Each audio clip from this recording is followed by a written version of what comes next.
Assalamualaikum warahmatullahi wabarakatuh. Selamat siang.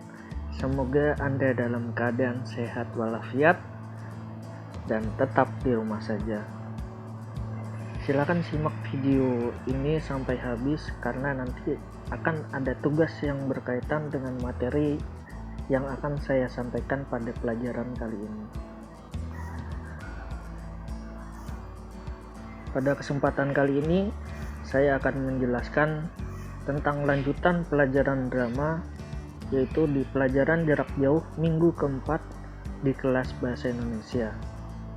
Sebelumnya, pada pelajaran tatap muka, apa itu drama, apa perbedaannya dengan teater, sudah pernah dibahas dan tentunya sudah kalian catat dalam buku tulis kalian masing-masing.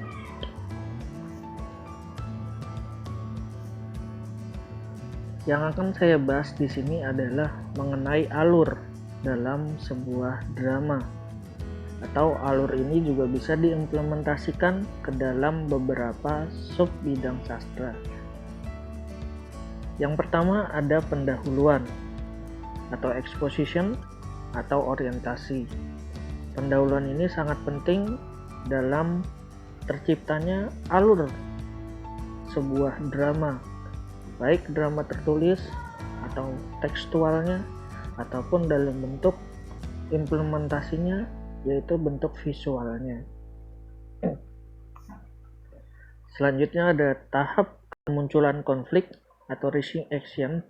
Di sini adalah tahapan yang juga sama pentingnya dengan pendahuluan, yaitu bagaimana caranya orang dapat tertarik terhadap sebuah pementasan drama atau sebuah teks drama.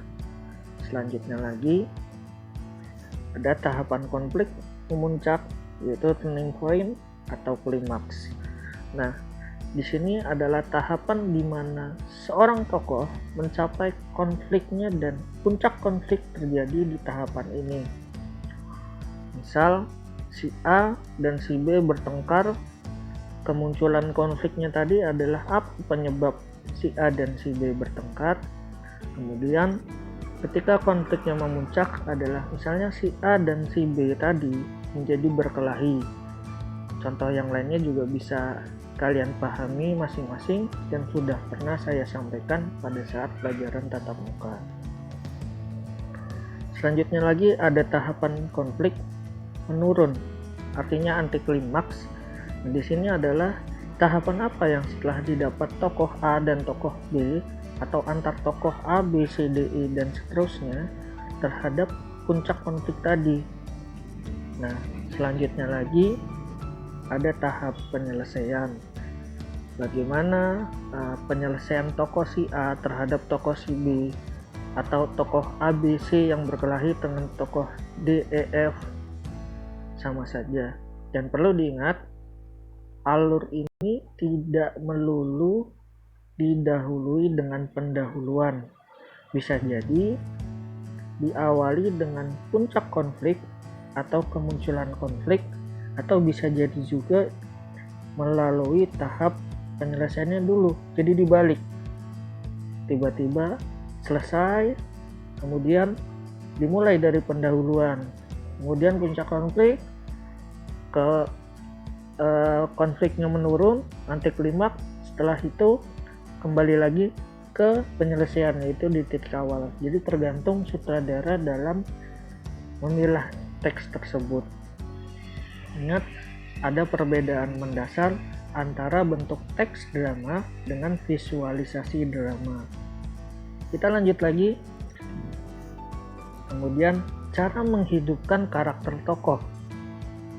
Dalam menghidupkan karakter tokoh, ada 3 kata kunci penting di dalamnya. Yang pertama adalah cara fisiologi, yaitu mengenai ciri-ciri badan, bisa jadi usianya, bisa jadi jenis kelamin, keadaan tubuh, atau ciri-ciri wajah. Nah, ciri-ciri fisiologi ini bisa menjadikan karakter tokoh tersebut hidup.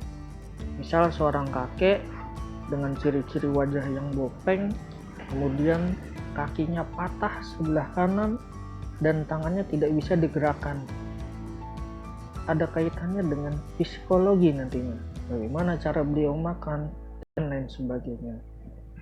Kata kunci yang kedua adalah cara sosiologi, yaitu penggambaran latar belakang kemasyarakatan seperti status sosial, pendidikan, kemudian agama, pekerjaan, dan lain-lain.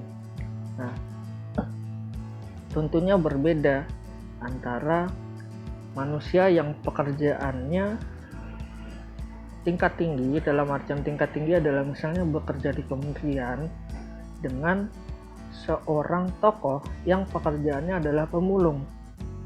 Nah, atau misalnya ada juga yang membedakan latar belakang sosiologinya atau latar belakang sosialnya adalah si A itu berasal dari agama Islam, si B berasal dari agama Protestan, si C berasal dari agama Katolik, dan lain sebagainya.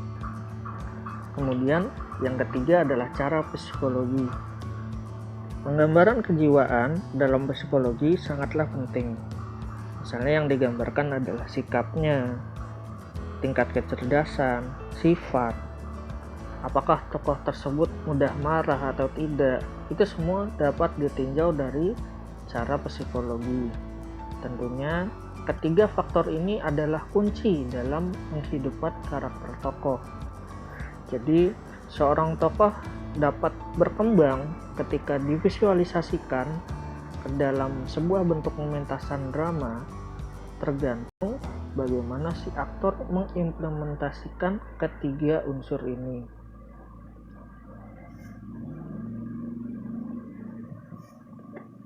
Selanjutnya lagi adalah implementasi alur dan hidupnya karakter tokoh dalam film. Kenapa kita tidak mengaplikasikannya dalam sebuah drama? Karena yang pertama, jika Anda menonton film drama terlalu panjang, makanya kita alihkan, kita implementasikan ke dalam sebuah film pendek yang telah dibuat oleh kakak kelas kalian. Yang pertama adalah mengetahui dulu alur sebuah film pendek. Jadi tadi sudah diberitahukan di awal, alur ada 5 tahapannya. Silahkan kalian pilih ada tidak kelima alur tersebut, atau misalnya hanya terdapat 3 alur dan lain sebagainya. Kedua, mencatat alur film pendek tersebut melalui tahapan drama.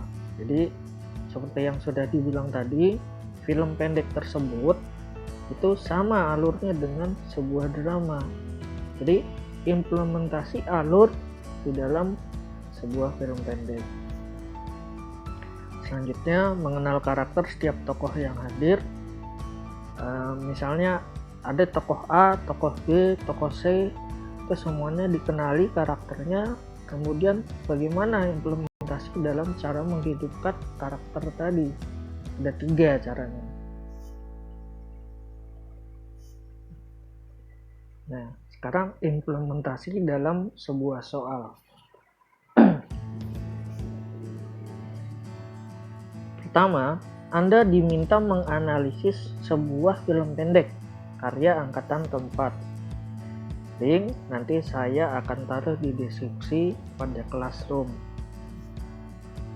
Selanjutnya, setiap video film pendek yang akan dianalisis dibatasi maksimal 3 orang dalam setiap videonya. Jadi misalnya ada video berjudul A, itu hanya boleh maksimal 3 orang yang menganalisis video tersebut. Yang ketiga, tugas dikerjakan dalam bentuk Word, boleh disimpan dalam bentuk PDF atau nanti baiknya kalian saja bagaimana. Kemudian dikirimkan melalui aplikasi Classroom per individu. Ingat, per individu. Kemudian dikumpulkan paling lambat pada pukul 18.00. Jadi jangan sampai kalian lewat dari waktu yang telah ditentukan. Karena ada banyak sekali siswa yang mengirimkan pada pukul 2 pagi, 3 pagi. Itu untuk apa gitu? Itu waktunya kalian untuk istirahat. Jadi dikumpulkan paling lambat pukul 18.00 atau jam 6 sore, biasanya kalian sebutnya seperti itu. Yang kelima, bagi yang sedang sakit atau kurangnya fasilitas pendukung, silahkan menghubungi saya melalui WhatsApp. Ingat, hanya yang sakit atau kurangnya fasilitas.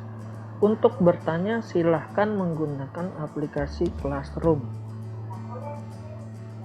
Dan nanti akan saya buatkan pertanyaan siswa. Jadi tidak menanya secara individu. Barangkali teman kalian sudah lebih tahu, jadi tidak usah ditanyakan lagi seperti itu. Baik, sekian yang dapat saya sampaikan. Mohon maaf apabila kualitas audionya tidak begitu baik, atau mungkin ada kata-kata dari saya yang malah membuat kalian bingung.